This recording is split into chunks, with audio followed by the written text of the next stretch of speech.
Hello and welcome to the Cat Collective.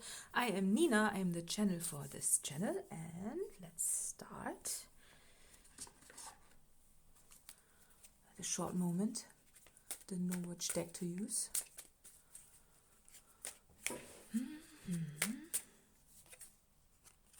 Oh, no. Oh, yeah, look at that.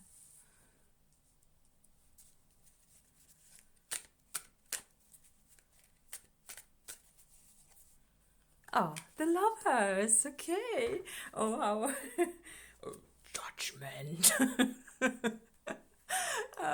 But I think okay, it needs to come to the. Oh, plenty of. Look at that. And the tower. Oh my god, it needs to be there. Oh, and this is a fear.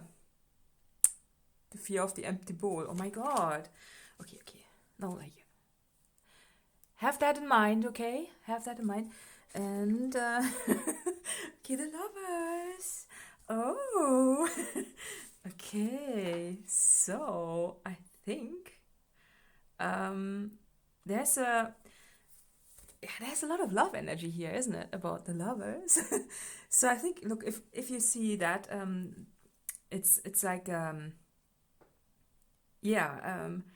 loving pair sharing a bowl and being playful, being the lovers, right? What do lovers do though? That's judgment. Okay, I think that's for later. We need to look at this. I need to pull some of my own cards because otherwise I'll be, I don't know. So this, I've got 2 decks that I made myself, 3. Well, with that one, and I'm pulling them now from like this. I don't sort them or anything. I just pull them like this. Aliens. Oh, silence. Teeth. Oh, okay. I'm more confused. Okay, what's going on? I feel that there's something about someone was silent here, or the silence was there and somebody noticed that you were missing. It's teeth. The tooth card is something that you appreciate, that you don't appreciate unless it hurts or it is gone. So that can be a person. It can be something that you always took for granted. And I feel that someone thought that about you, that you were missing. I think you were silent for a while, or something like that. And I feel that in the silence, the love grew. For the love grew in that one. This reminds me of being mentally engaged. So it's like you play with your thoughts. I think it's they play with their thoughts. And what's the alien energy there? So is it otherworldly? Is it someone who perceives you as otherworldly? Oh, look at that. Look who's there. It's George. George has something to say again. He's always making the readings better, I assume, but he's also blocking the reading a bit. Right? Yes. Yeah. Okay. Yeah, we gotta work with it. Okay, that's important. He's a part of the message. So, as you can see, he's a part of it. And yeah. Yes. So, I feel that there's something perceived that you were missing. Or is it this with the ET card? It's like, I don't see it as a fearful thing too much, even though fear was on the table with those cards. I see it more like when you're craving for something you can't explain, something otherworldly that is that feels like something. I'm just getting butted here. So yes, yeah. So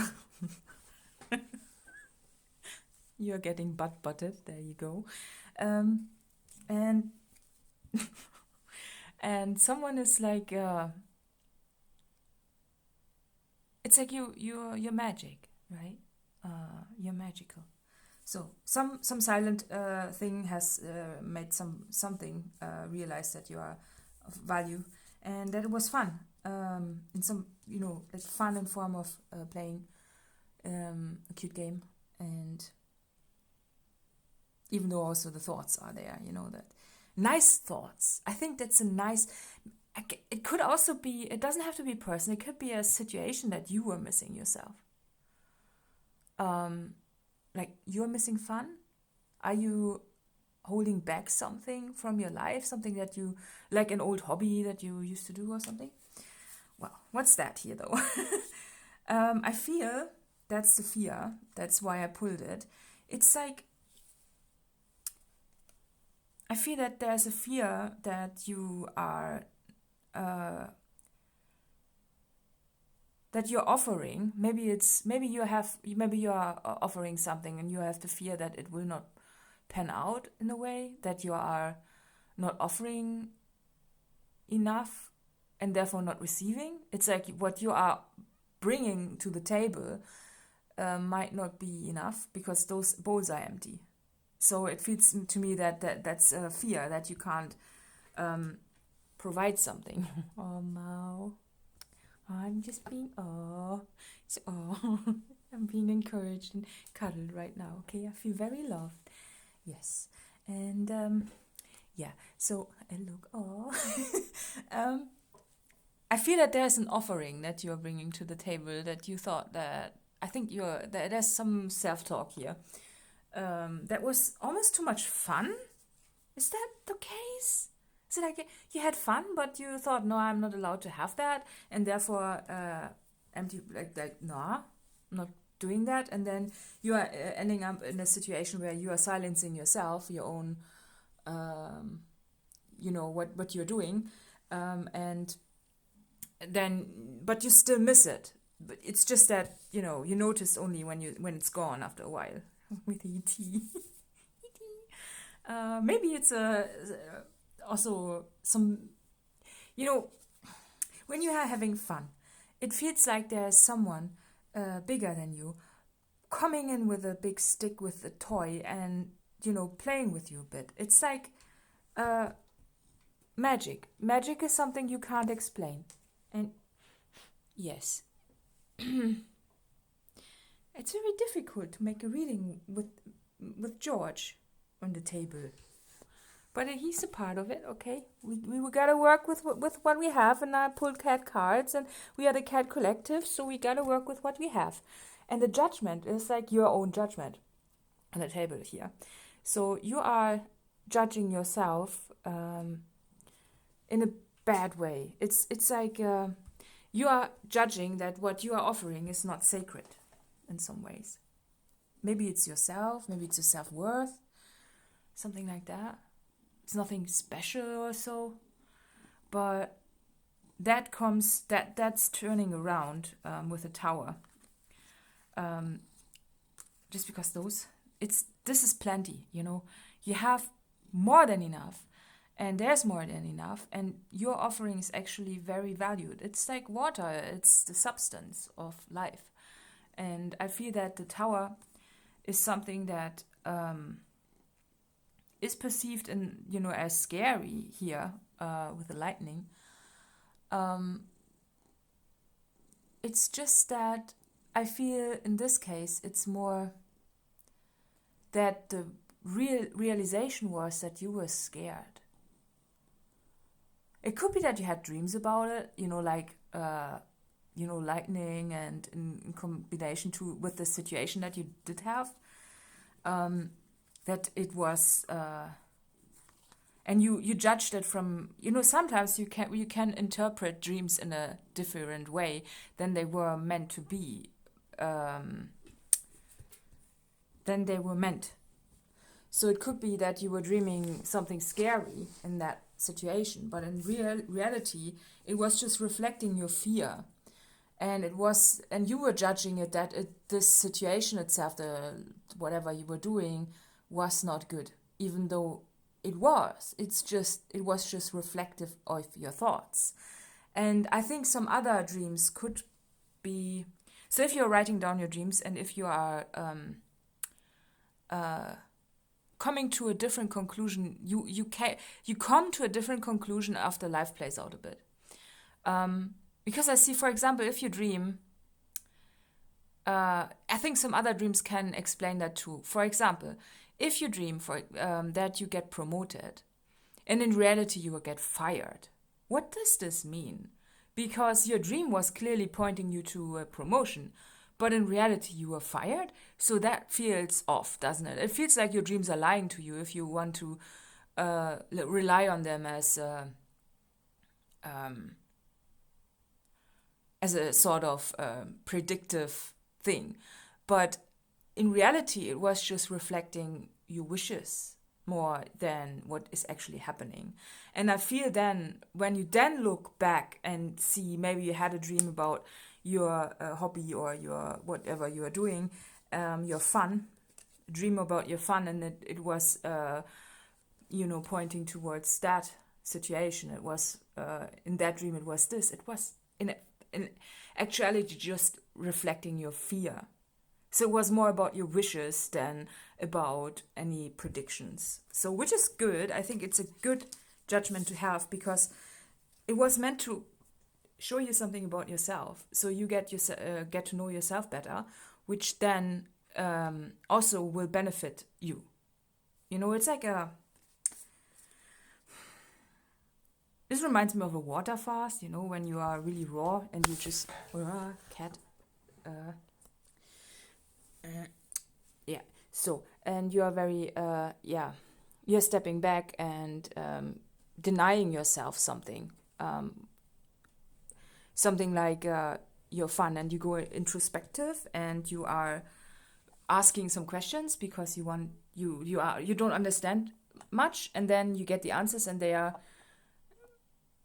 quite profound and very loving in some ways, because it's less scary if it's just about you and your own emotions in comparison to a possible prediction. Because some dreams are, I think it's better if it's, for now at least, I think there's a stepping stone type of situation for me, I feel, because those are, they look like those, when you have a pathway, and they look like they are empty, but they are not. That's your fear. And that's a good conclusion. I'm just saying that this is a good conclusion for you, because the judgment of this is different now. That's good. So, but what's that with lovers here and the ET energy and teeth? Well, we already explored teeth, right? But lovers? What's that here? The lovers. I think it's you are being reunited or united with a good judgment, something very supportive. Maybe you are judging yourself too much. Possibly, and lots of people do. Okay, George just said I should take those cards. Yes, we do what the cat says, okay? Well, he's just shaking his head. What are you doing? He's new to this, okay? He's a bit shy. Not really. You're a camera cat, aren't you? So, Queen of Swords. Oh, okay. Queen of Swords. And the Sun, okay. Okay, so, clearly, Queen of Swords is someone who's mastering their mind. And the mind, well, is all-encompassing. It also means your own emotions, or the way you judge situations, I would say. Because you can always see some sun in a situation that looks like it's only consisting of darkness and shade. So I think that there's a change happening, where you went introspective and a bit silent and just, looking into the mirror, so to say, to find out that, with the sword, which is representative of thoughts, But also I feel a sword itself is used to fight. And we often fight with our thoughts, or we are fighting in real life because we think we need to fight. And this is not the case. So therefore, the sun comes in and shows that to you. And I feel that you had to retreat and to be silent for a while, or if you haven't done so already, it's probably something that wants to be looked at. And it doesn't have to be a bit long period. It just needs to, it can be, a day where you spend a day in nature or something like that. And then you come to the conclusion that your thoughts are actually something that is very deep and layered, and therefore also causing you some problems. Like perceiving a tower where there is no real tower. It's a fear.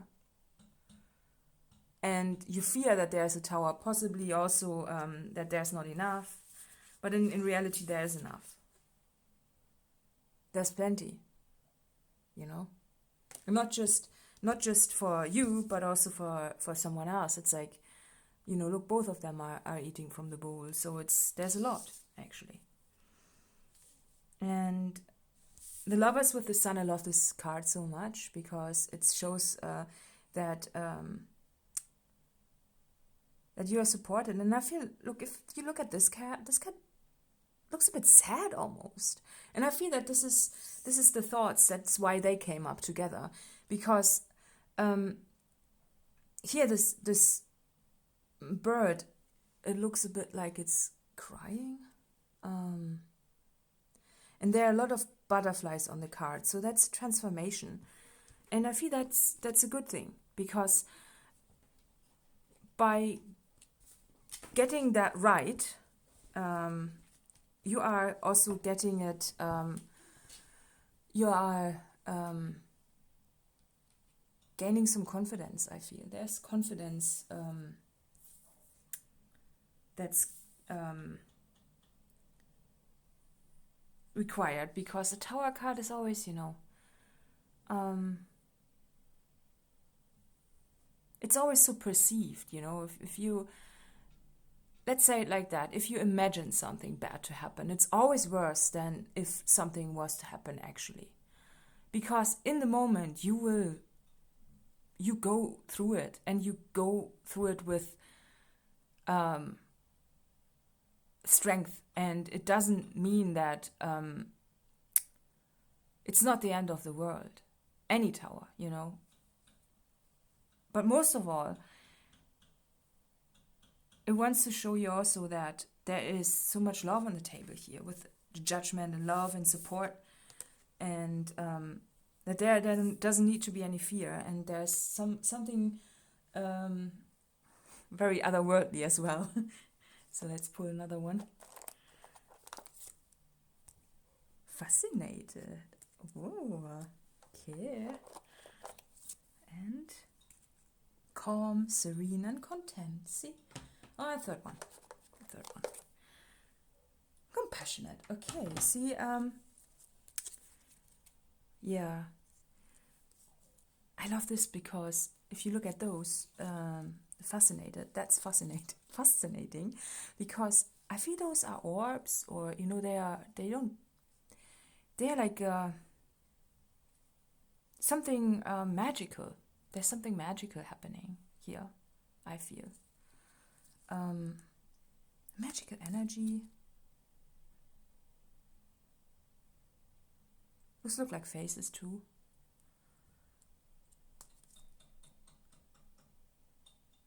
Just listening to a neighbor hammering. Maybe that's for you as well. Something with a construction site. And serene, calm, compassionate, fascinated. It could be that you are or you are afraid of a tower, but what in fact is coming in is something that makes you, makes you feel fascinated. It's like you are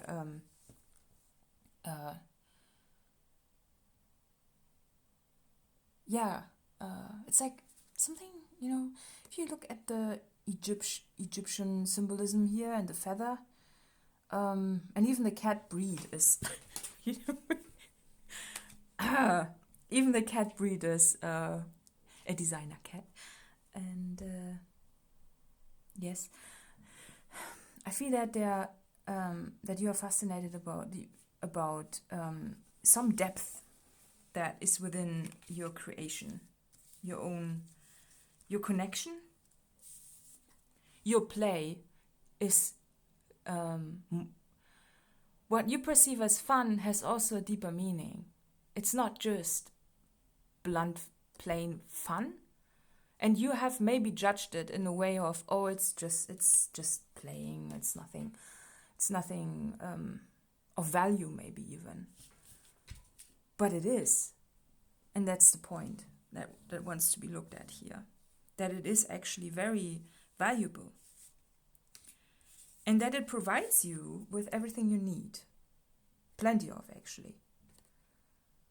I mean, look at that cat. This one really. Doesn't look very like he's well fed, okay? So both of them actually, but he's like chonk. So I don't know, like so no need to be fearful that that this is your situation. It's in fact plenty. Look at it. Oh, good. I wanna kind of wrap it up. Yeah, let's pull a pocket animal spirit card to wrap it up, even though I then need to face my fear, which is the fear of reading in English.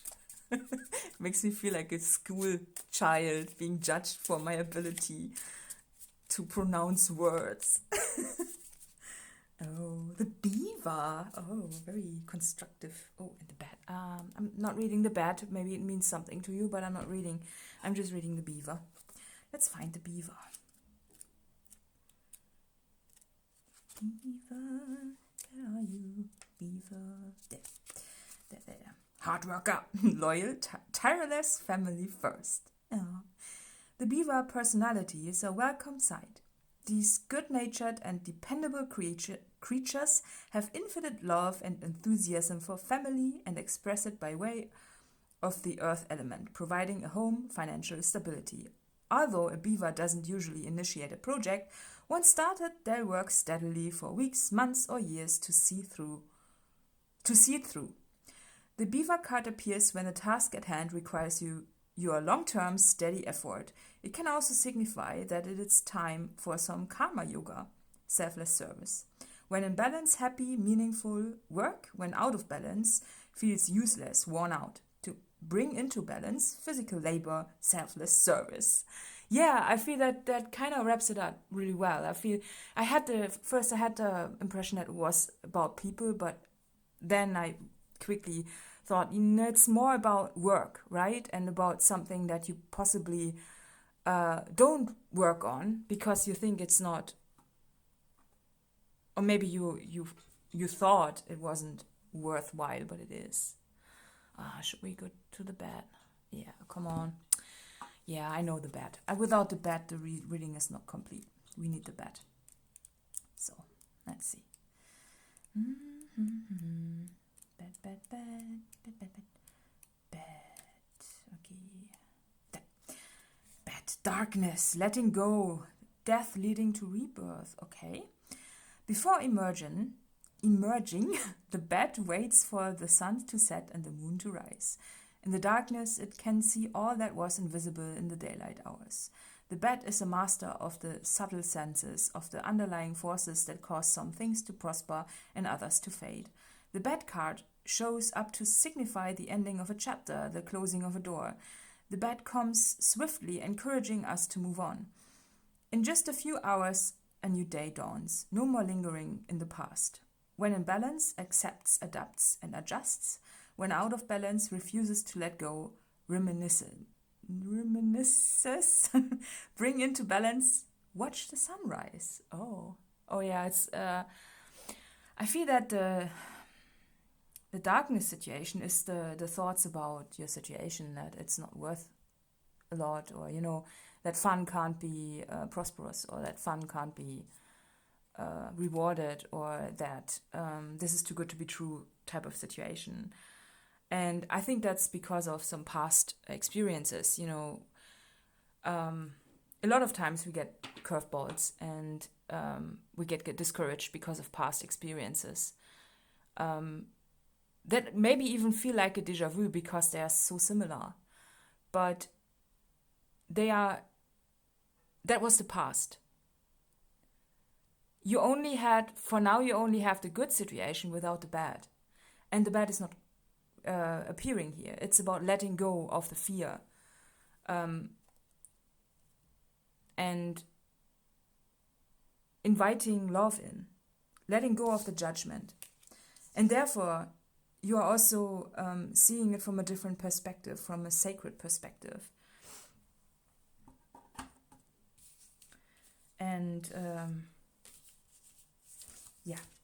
and it leads to that one, this card. It's a lot of love here, I think the conclusion is that it is not very loving to assume that if you have fun, you are not supposed to get by or something like that. That life isn't fun. That's something you learn based on hardship and hard experiences. And even with the Beaver card, with hard work, it feels like it wants to introduce you to a little bit more fun, and therefore the freedom of that, and that you're allowed to have fun. You don't need to always work hard. You can just have fun, and then you also receive love, or especially then. And that there's plenty. I feel that if there's a scarcity mindset here. So So So let's see who this reading is for. Let's see who this reading is for. George, do you want to pull a card? He listens, but he's not really visible. So I guess we just have to trust that his presence is doing something. Aries, okay. Virgo. Yeah, typical Virgo, hard worker. Duh. And Aquarius, okay.